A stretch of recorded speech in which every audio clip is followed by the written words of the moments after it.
अस्सलाम वालेकुम, नमस्ते, सत श्री अकाल, हेलो एवरीवन। स्वागत है आपका हमारे YouTube चैनल पर। मुझे अच्छी तरह याद है कि हमारी बातचीत का टॉपिक उस रात अचानक चार्ल्स टावर की तरफ मुड़ गया था। हम सब खाने के बाद बैठे हुए बातचीत कर रहे थे। जनवरी की ठंडी रात थी। स्टेफन, एनी, मेरी बीवी जेनेट और मैं, हम सब आतिशदान के करीब बैठे हुए हाथ सेक रहे थे। हम मियाँ बीवी अपनी छुट्टियां गुजारने के लिए स्टेफन के बुलाने पर उसके यहाँ थे, उसके यहाँ ठहरे हुए थे। स्टेफन ने कहा कि उसे ऐसे मौसम से सख्त नफरत है। एनी ने फौरन याद दिलाया कि वो उसे कई बार कह चुकी है कि ऐसे मौसम में कहीं और चला जाना चाहिए, और फिर जाने कैसे भयानक मौसम का जिक्र छिड़ गया और यही बात बढ़ते बढ़ते चार्ल्स टावर की दास्तान तक जा पहुंची। स्टेफन ने भूत का जिक्र छेड़ा तो मैंने फौरन कहा, आसपास के इलाकों के अंधविश्वासी लोग इस तरह की बातों पर कुछ ज्यादा ही यकीन रखते हैं। स्टेफन ने पूछा, किस बात पर? यही भूत प्रेत वगैरह पर, मैंने जवाब दिया। लेकिन शायद तुमको यकीन नहीं आएगा कि इन गांव वालों की ज्यादातर बातें सच्ची होती हैं, उसने सीरियस होकर जवाब दिया। आपको तो यहां देहात में रहकर बस भूत प्रेत का ही जुनून हो गया है, जेनेट ने स्टेफन की तरफ देखते हुए कहा। क्या सच में आपको इनकी झूठी बातों पर यकीन है? मैं भूत के बारे में कोई यकीन तो नहीं रखता, लेकिन क्या? जेनेट ने फिर पूछा। क्या तुम दोनों ने यहां आते हुए रास्ते में उस टावर को देखा था जो सड़क के मोड़ पर बिल्कुल किनारे पर ही बना है? उसने पूछा। हां, मैंने जवाब दिया। वो भद्दा सा टावर मुझे बहुत बुरा लगा था। मेरा मानना है कि काफी पुराना है। हां, वही चार्ल्स टावर कहलाता है, स्टेफन ने जवाब दिया। और अब इस इलाके में चार्ल्स की सिर्फ यही यादगार बाकी रह गई है। असली किला तो कब का ढह चुका है। और जरूर वो भूतिया होगा, मैंने तंज किया। मुझे अच्छे से याद है जब हमारी गाड़ी टावर के करीब पहुंची तो एक भूत गर्दन निकालकर बाहर झांक रहा था। उस टावर में कोई खिड़की नहीं है कि जिससे बाहर झांका जा सके, स्टेफन ने वैसे ही सीरियस आवाज में कहा। और चार्ल्स टावर का भूत कोई मजाक नहीं है जो तुम इस तरह से तंज कर रहे हो। तो मतलब उसमें कोई वाकई भूत है? जेनेट ने जानना चाहा। लोकल लोगों का तो यही मानना है। लोकल लोग तो... ओफो भाई, तुम लोग बहस मत करो, बल्कि सच सच बताओ, जेनेट ने पूछना चाहा। एनी ने फौरन ही टॉपिक बदलने की कोशिश की और कहा, कॉफी तैयार है। लेकिन स्टेफन अब भूत का किस्सा सुनाने पर तुला नजर आ रहा था और किसी भी सूरत उस टॉपिक को बदलने के लिए तैयार नहीं था। इसलिए जब कॉफी पी जा चुकी तो उसने फिर वही किस्सा शुरू कर दिया। हम चार्ल्स टावर का जिक्र कर रहे थे, उसने दोबारा बात शुरू करते हुए कहा। सच पूछो तो यह दास्तान बहुत सीधी और सादी है। अब तक उस टावर में कत्ल की 11 वारदातें हो चुकी हैं। सबसे पहला कत्ल सन 1853 में हुआ था और आखिरी 1903 में। ये सारी डिटेल तुम्हें लोकल पुरातत्व विभाग के ऑफिस और लोकल पुलिस स्टेशन के रिकॉर्ड में मिल सकती है। और ये सारे कत्ल भूत ने किए होंगे, मैंने कहा। हाँ, पहले कत्ल के अलावा बाकी हुए कत्ल किसी जिंदा इंसान ने बिल्कुल नहीं किए, और ये बात बिल्कुल सच्ची है। एनी ने दोबारा टॉपिक बदलने की कोशिश की। भाई, तुम लोग और किसी टॉपिक पर बातचीत क्यों नहीं करते?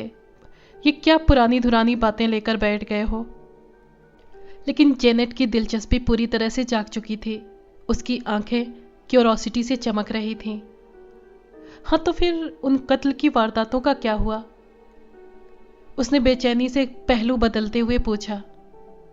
वो सारे कत्ल एक दूसरे से मिलते जुलते थे। उनकी हर डिटेल एक दूसरे से हू बहू मिलती जुलती थी, स्टेफन ने कहा। और यही वो बात थी जो इन वारदातों में सबसे ज्यादा अजीबोगरीब थी। इसके अलावा ये कि सारे कत्ल एक श्रृंखलाबद्ध तरीके से हुए, यानी हर 5 साल बाद एक कत्ल, और फिर सारे मकतूल जिस अंदाज से कत्ल किए गए वो भी बिल्कुल एक जैसे थे और बहुत ही भयानक भी। वो एक लम्हे के लिए रुक गया। खुदा के लिए खामोश हो जाओ, एनी ने कहा। तुम जेनेट को डरा दोगे। हम सबके दिल तुम्हारी तरह मजबूत नहीं। ओफ ओफ, जेनेट ने छिंछलाते हुए कहा और स्टेफन की तरफ देखते हुए बोली, तुम कहे जाओ, मुझे ऐसी कहानियों से कोई डर नहीं लगता। स्टेफन ने बात जारी रखते हुए कहा, इसमें कोई शक नहीं कि पहला कत्ल सच्चा था। एक नौजवान लड़की को उसके आशिक ने कत्ल कर दिया था। वो एक लोकल लड़का था और उसका नाम अजीब सा था, जैक बार्टल्ब। ये घटना इस तरह मशहूर है कि वो अपनी महबूबा से उस टावर पर मिला करता था और वो दोनों घंटों उस जगह बैठकर मोहब्बत और प्यार की बातचीत किया करते थे। जैक शादीशुदा था, इसलिए उसको ऐसी वीरान जगह मुलाकातों के लिए चूज करनी पड़ी। लेकिन कुछ ही दिनों बाद जैक अपनी महबूबा से थक गया। इधर लड़की प्रेग्नेंट हो गई। एक रात वो बेचारी हमेशा की तरह अपना सब कुछ उसके कदमों में रखने आई,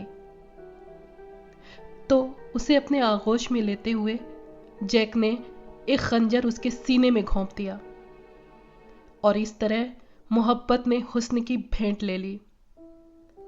एनी कांप उठी। मैं स्टेफन के इस भयानक बातचीत के अंदाज से बेचैन हो चुका था। क्या तुम खामोश नहीं रह सकते? आखिरकार मैं भी बोल पड़ा।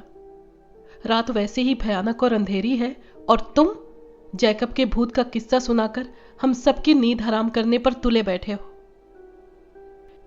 इसमें कोई शक नहीं कि रात बहुत डरावनी थी। हर तरफ खटाटोप अंधेरा छाया था। हवा के चींकते चिंघाड़ते हुए तेज झोंके मकानों और पेड़ों से टकराकर अजीब भयानक आवाजें पैदा कर रहे थे। ऐसा महसूस हो रहा था जैसे एक वक्त हजारों चुड़ैलें वीरानों में कोई जश्न मना रही हों। कुछ कुछ देर के बाद कुत्तों के रोने की आवाजें माहौल को और भी भयानक बना देती थीं।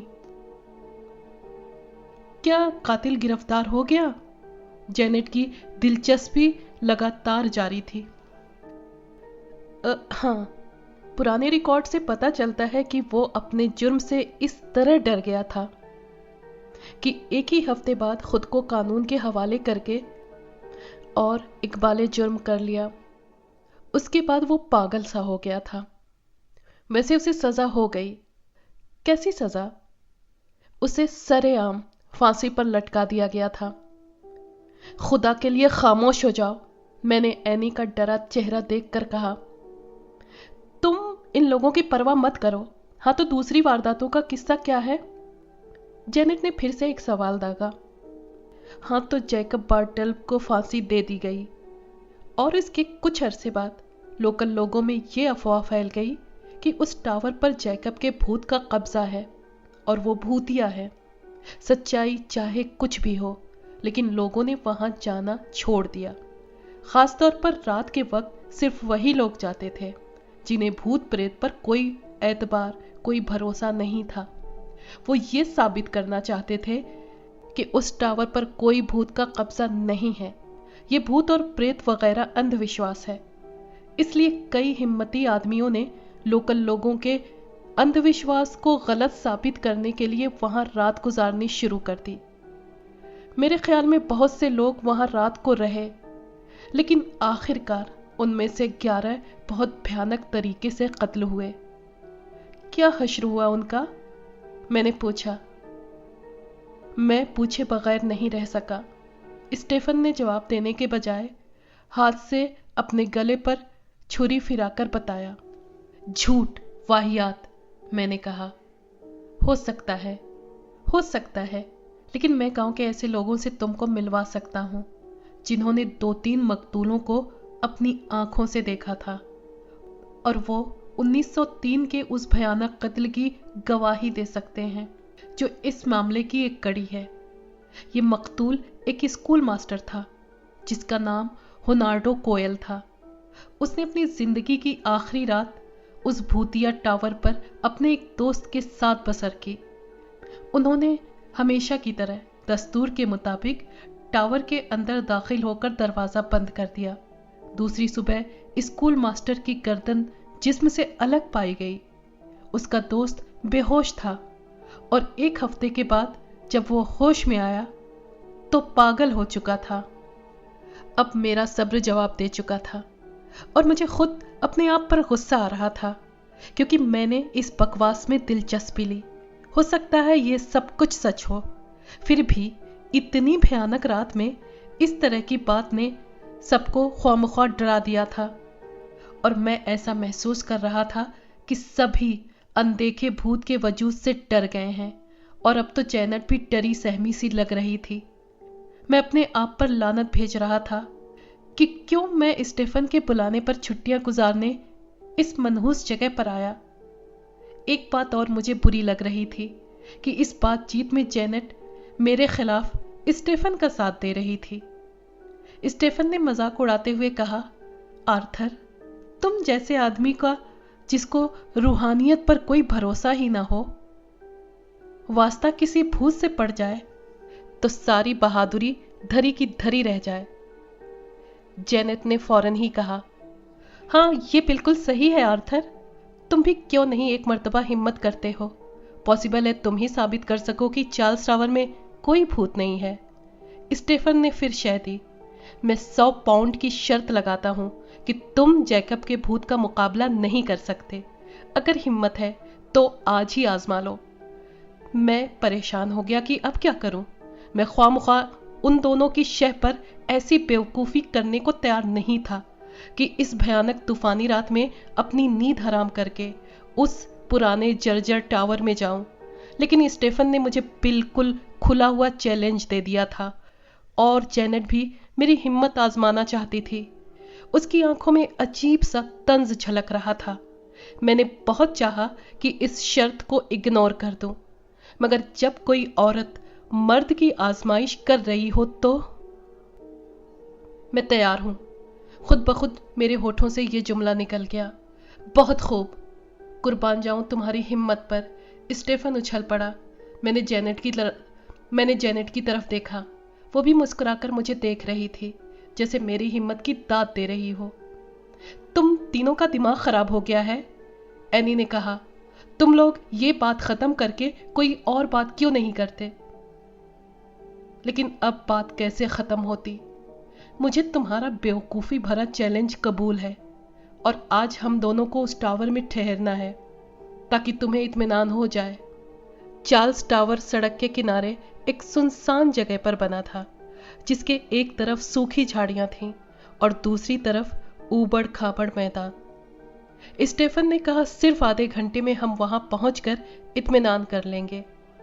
इस वक्त 11 बजने वाले थे और हमें वहां पहुंचकर 2 बजे तक ठहरना था, क्योंकि आधी रात का वक्त ही ऐसी जगहों की आजमाइश के लिए ज्यादा सही होता है।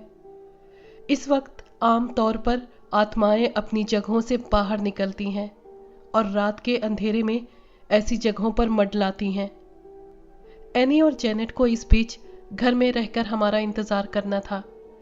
एनी की नजरों में डर साफ झलक रहा था, लेकिन जेनेट बिल्कुल शांत थी। ठंडी हवा के झक्कड़ और भी तेज हो गए थे और अब हल्की हल्की बूंदाबांदी भी शुरू हो चुकी थी। कभी कभी बिजली की गरज चमक बाहर की डरावनी फिजा की एक हल्की सी झलक दिखा देती थी, लेकिन स्टीफन इन सब चीजों से लापरवाह बरसाती और बाकी चीजें जमा करने में बिजी था। छुटकारे की कोई सूरत नजर नहीं आ रही थी। हम इसे भी साथ लिए चलते हैं, स्टीफन ने एक बड़ी सी रस्सी लेते हुए कहा। भूतिया टावर लगभग 50 फीट ऊंचा है और एक चक्करदार जीना यानी सीढ़ी ऊपर तक चली गई है, और जब दरवाजा बंद कर लिया जाए तो फिर अंदर ही से खोला जा सकता है और इस तरह हम अंदर बिल्कुल सुरक्षित रह सकते हैं। कोई भी बाहर की चीज अंदर दाखिल नहीं हो सकती। और इस टावर का खूब अच्छी तरह से मुआयना किया जा चुका है और ये बात बिल्कुल सच है कि इसमें कोई खुफिया दरवाज़ा मौजूद नहीं है और उसकी सारी दीवारें ठोस और सुरक्षित हैं। आधी सीढ़ियां तय करने के बाद एक छोटा सा चबूतरा मिलता है। हम में से एक वहां ठहर सकता है और दूसरा चोटी तक जा सकता है। इस वक्त ये रस्सी हमारे बीच कनेक्शन कायम रखेगी। इसका एक सिरा चबूतरे पे खड़े हुए शख्स के पास रहेगा और दूसरा सिरा ऊपर जाने वाले के पास। खतरा महसूस होने की सिचुएशन में रस्सी को बार बार झटके देंगे ताकि दूसरा फौरन मदद को पहुंच जाए, और अगर खतरा महसूस ना हुआ तो रस्सी को सिर्फ 3 बार झटक कर इत्मीनान दिलाया जाएगा। हम दोनों ने अच्छी तरह सर्दी से छुटकारा पाने का इंतजाम कर लिया था क्योंकि बाहर खून जमा देने वाली ठंड थी। स्टेफन के पास एक टॉर्च थी जिसकी रोशनी में हम उबड़ खाबड़ रास्ते को तय कर रहे थे। थोड़ी देर बाद हम चार्ल्स टावर पहुंच गए। उसे देखकर ऐसा मालूम हो रहा था जैसे अंधेरे में कोई बहुत ही लंबा चौड़ा काला भूत सामने खड़ा है। हम लोहे के दरवाजे से अंदर दाखिल हुए। कमरे के चाले हमारे चेहरों से चिपक गए। स्टेफन ने जोर लगाकर दरवाजा अंदर से बंद कर दिया और इस तरह हम इस मनहूस जगह पर सुरक्षित तरीके से कैद होकर रह गए। अंदर रहस्यमयी सन्नाटा छाया हुआ था। ऐसा मालूम हो रहा था कि हम किसी कब्रिस्तान या अहराम के अंदर दाखिल हो गए हों जहां मौत जैसी खामोशी छाई थी। अलबत्ता बाहर चलती हुई तेज हवा के झक्कड़ों की आवाज अब सिसकियों की तरह मालूम हो रही थी और इस भयानक फिजा में एक अजीब सी दम घुटा देने वाली नमी मौजूद थी। सीढ़ियां बिल्कुल हमारे सामने थीं। हम टॉर्च की पीली रोशनी में ऊपर चढ़ने लगे। लगभग 15 फीट ऊपर चढ़ने के बाद उस चबूतरे पर पहुंच गए जिसके बारे में स्टेफन ने बताया था। सबसे पहला कत्ल इसी जगह हुआ था, स्टेफन ने बताया। जैकब बार्टर ने अपनी महबूबा को यहीं कत्ल किया था। लेकिन खैर, अब हम टॉस करके तय कर लेंगे कि किसे ऊपर जाना है। हमने जेब से सिक्का निकालकर टॉस किया और स्टेफन की हार पर न जाने क्यों मुझे बहुत खुशी हुई। अब मुझे ऊपर जाना था, इसलिए मैंने टॉर्च स्टेफन के हवाले कर दी और उसने बिना देरी किए उसे ले लिया। मैंने रस्सी का एक सिरा उठाया और सीढ़ियां चढ़ने लगा। सीढ़ियां टूटी फूटी और बेहद खतरनाक थीं। भयानक सा अंधेरा हर तरफ छाया हुआ था और मैं लड़खड़ाता हुआ ऊपर चढ़ रहा था। ऊपर पहुंचकर मुझे कुछ इत्मीनान हुआ क्योंकि सीढ़ी के खत्म होने पर टावर की खुली हुई छत थी। ताज़ा हवा से मेरी जान में जान आई। मैंने अपनी घड़ी देखी, 12:30 बज चुके थे। मैंने सिर्फ आजमाने के लिए रस्सी को 3 बार झटके दिए, जिसके जवाब में नीचे से स्टेफन ने भी 3 बार झटके दिए। मैंने महसूस किया कि ये तरीका बेहद कारगर साबित हो सकता है। चक्करदार सीढ़ियों पर घूमते हुए आने के कारण रस्सी का झटका बहुत हल्का महसूस हो रहा था, लेकिन फिर भी इसको बहुत आसानी के साथ साफ तौर पर महसूस किया जा सकता था। मैं इत्मीनान के साथ छज्जे के नीचे बैठकर वक्त गुजर जाने का इंतजार करने लगा। ठंडी हवा से मेरे दिल का वहम दूर हो चुका था और मुझ पर छाया हुआ डर भी गायब होने लगा था। मैंने पाइप निकालने के लिए जेब में हाथ डाला और तब मुझे ख्याल आया कि वो तो मैं घर पर ही भूल आया हूँ। मुझे बहुत गुस्सा आया क्योंकि ऐसे मौके पर कश लगाना एक बहुत बड़ा सहारा होता है। मैं मजबूरन स्टेफन और जेनेट के इस बेवकूफ़ी भरी शर्त के बारे में सोचने लगा और फिर अचानक बिल्कुल अनजाने तौर पर जहन आज की तारीख यानी डेट की तरफ चला गया। 15 जनवरी 1908। 1908। आखिरी कत्ल 1903 को हुआ था और आज इस घटना को लगभग 5 साल हो चुके थे। तो क्या अभी मैं यही सोच पाया था कि अचानक मैंने महसूस किया कि हाथ में पकड़ी हुई रस्सी में हल्के हल्के लगातार झटके लग रहे थे। पहले मुझे यकीन नहीं आ सका, इसलिए मैं खड़ा होकर सीढ़ी के पास पहुंच गया ताकि रस्सी को कुछ ढील मिल जाए। इस दफा झटका बिलाशुबा ज्यादा साफ और तेज था। मैंने आजमाने के लिए फौरन झटका दिया, लेकिन फिर भी कोई जवाब नहीं मिला। मैंने वक्त देखा तो 1 बजने में 18 मिनट बाकी थे। तूफान कुछ थम चुका था और हवा की तेजी में भी कमी हो गई थी, लेकिन अब बूंदाबांदी शुरू हो चुकी थी। और तब रात के सन्नाटे को चीरती हुई सीढ़ियों के नीचे से एक भयानक चीख माहौल के सन्नाटे को चीर गई। डर से मेरा खून जम गया, मेरे कदम कपकपाने लगे और मेरे होश हवास बिल्कुल गुम हो गए। इतनी भयानक चीख मैंने जिंदगी में पहली बार सुनी थी। चीख की आवाज कुछ देर तक फिजा में गूंजती रही। मैं पसीने में तर अपनी जगह खड़ा हुआ कांप रहा था। मेरे हाथ में पकड़ी हुई रस्सी में दोबारा झटके महसूस हुए।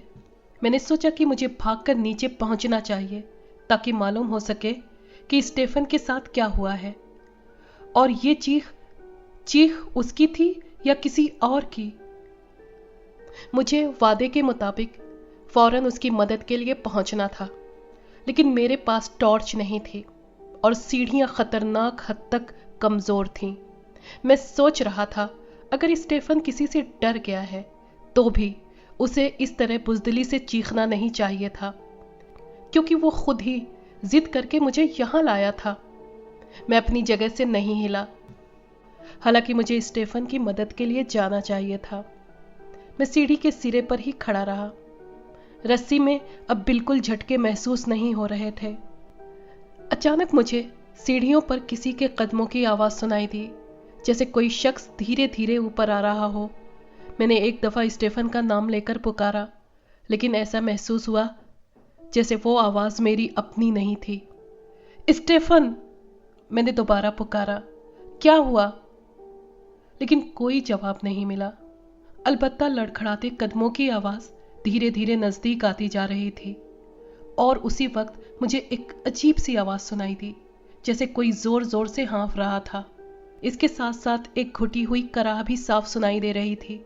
कुछ लम्हों के बाद टॉर्च की रोशनी की झलक मुझे दिखाई दी, जो पुरानी दीवारों पर लरज रही थी। उस पीली रोशनी में मुझे स्टेफन की एक झलक नजर आई। तब अचानक मुझे होश आ गया। मैं बेतहाशा भागता हुआ नीचे उतरने लगा। बार बार मैं स्टेफन को पुकार रहा था, लेकिन कोई जवाब नहीं मिलता था।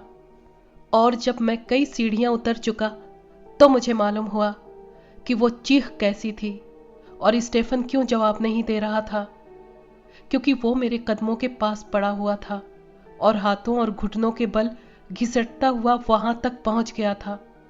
और जैसे ही मैं उसके पास पहुंचा, उसने टॉर्च की रोशनी खुद पर डाली ताकि मैं उसे देख सकूं। यह सिर्फ स्टेफन जैसे हिम्मती और तंदुरुस्त शख्स की ताकत थी जो इस सीढ़ी तक पहुंच गया था, क्योंकि टॉर्च की पीली रोशनी में मैंने देखा कि उसका चेहरा और बरसाती खून से तर थे। और जैसे ही मैंने घबराकर उसे थामा, उसने कांपते हुए हाथों से बरसाती का कॉलर उलटकर दिखाया। मेरे रोंगटे खड़े हो गए। डर से मुंह से एक चीख निकल पड़ी, क्योंकि मैंने देखा कि उसकी गर्दन एक किनारे से दूसरे किनारे तक कटी हुई थी और उसमें से खून लगातार बह रहा था। वो मुझे इसीलिए जवाब नहीं दे रहा था क्योंकि उसमें बोलने की ताकत ही नहीं रह गई थी। उसके गले से बड़ी दर्दनाक खरखराहट पैदा हो रही थी। वो कुछ बोलने की कोशिश कर रहा था, लेकिन हलक से ऊंचे होते हुए खून के फव्वारे में उसकी आवाज रुक रही थी। जैसे ही मैंने उसे दोनों बाजुओं में थामा, वो लड़खड़ाया और टॉर्च उसके हाथ से नीचे गिर गई। और अचानक खरखराती हुई आवाज में स्टेफन कराहा, मत जाओ, मत जाओ। मैं कुछ नहीं समझ सका। तभी वो पागलों जैसी हरकतें करने लगा। लेकिन दूसरे ही लम्हे एक बार फिर सन्नाटा छा गया, भयानक सन्नाटा, मौत का सन्नाटा। मैं समझ गया कि स्टेफन मर चुका है। दर्द, गम और डर की शिद्दत से मैं शॉक्ड रह गया था। रस्सी का सिरा अभी भी मेरे हाथों में था। स्टेफन की ठंडी और खून से लुथड़ी लाश मेरे सामने पड़ी थी। तूफान एक बार फिर तेज हो गया था। चारों तरफ घटाटोप अंधेरा छाया हुआ था। अंधेरी सीढ़ियों पर खड़े खड़े डर से मेरा खून जम चुका था। मैं 45 फीट के इस ऊंचे टावर के अंदर अकेला खड़ा था और हर तरफ रहस्यमयी सन्नाटा और भयानक अंधेरा छाया था।